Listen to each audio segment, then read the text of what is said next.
Buenas tardes, profesor José María. Mi nombre es José Lim Serrano, soy estudiante de esta asignatura. Le hablo desde Colombia y la idea de este video es responder a la pregunta: ¿es posible simplificar los usos de serie estar en la enseñanza de L?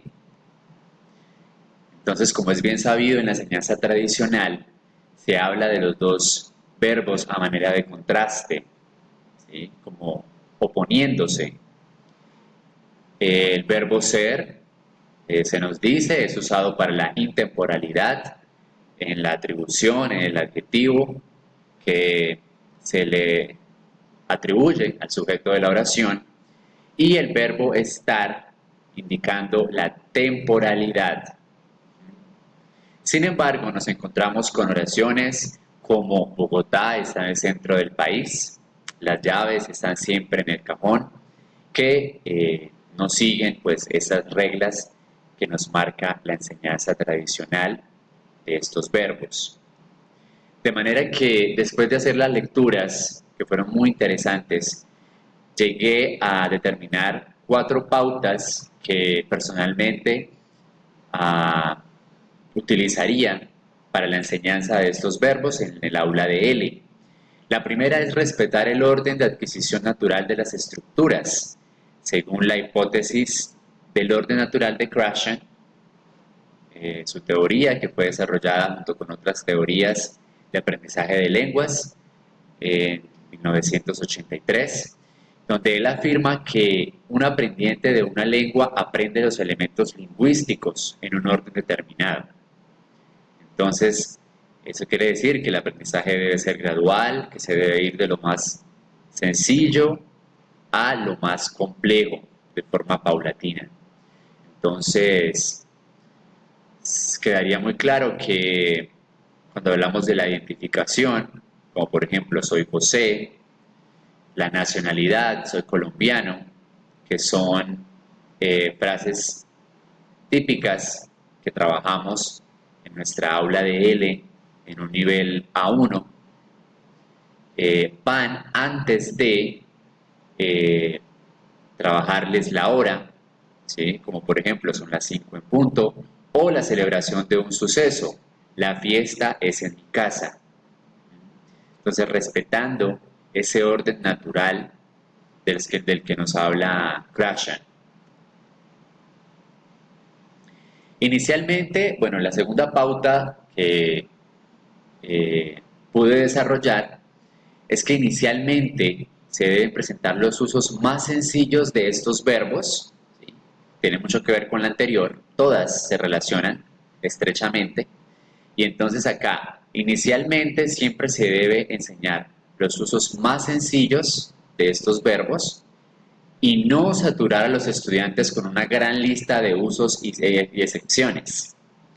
Entonces, en un nivel A1, donde se trabajan las profesiones, se debe privilegiar la estructura del tipo ella es profesora, él es médico, sobre la estructura ella está de profesora, que es más complejo evidentemente y donde además usamos una preposición. La tercera pauta que emplearía para la enseñanza de los verbos ser y estar tiene que ver con los contenidos, entonces que deben estar basados en funciones comunicativas, siguiendo la metodología comunicativa. Ir aprendiendo las excepciones a medida que se van introduciendo las diferentes funciones propuestas en un currículo que respete el orden natural y que vaya de lo más sencillo a lo más complejo. Entonces, cuando decimos Ana es feliz, estamos trabajando la descripción de la personalidad, la descripción de un evento, de una cosa, como en la oración la canción es pegajosa.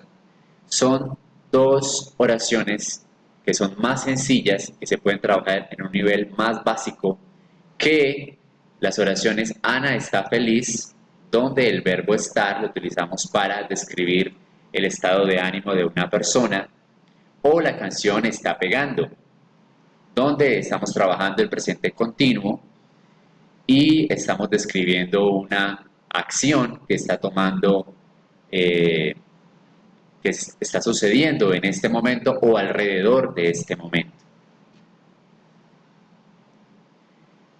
Y pues ya finalmente tenemos el componente pragmático, que lo considero vital, no solamente para la enseñanza de los verbos ser y estar, sino para cualquier otro tema. Entonces se refiere a los factores extralingüísticos, que hacen referencia a la actitud, la perspectiva del hablante. Hay que tenerlos muy en cuenta. Entonces, por ejemplo, en oraciones como el bebé es juguetón, el emisor de esta oración está describiendo el hecho de ser juguetón como un rasgo de la personalidad del bebé, como su forma de ser. Mientras que en la oración el bebé está juguetón, nos habla, el emisor nos da a entender que este es un hecho más circunstancial, ¿sí? La actitud del bebé puede cambiar y la actitud del emisor da a entender que pues está sorprendido o está admirado porque no es un rasgo común del bebé. Entonces, al enseñar estos verbos también van muy cercanamente ligados a ese componente pragmático que no debemos olvidar en nuestras clases de L. Entonces, esas son las pautas que, a las que pude llegar para la enseñanza de los verbos ser y estar en mi caso particular.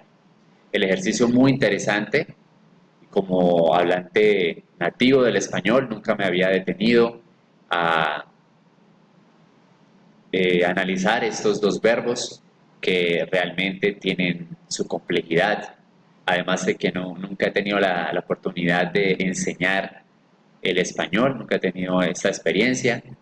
Soy docente de inglés y de francés, pero no de mi propia lengua. Entonces fue un ejercicio bastante enriquecedor, bastante interesante. Y pues esas son mis conclusiones. Muchas gracias. Un saludo.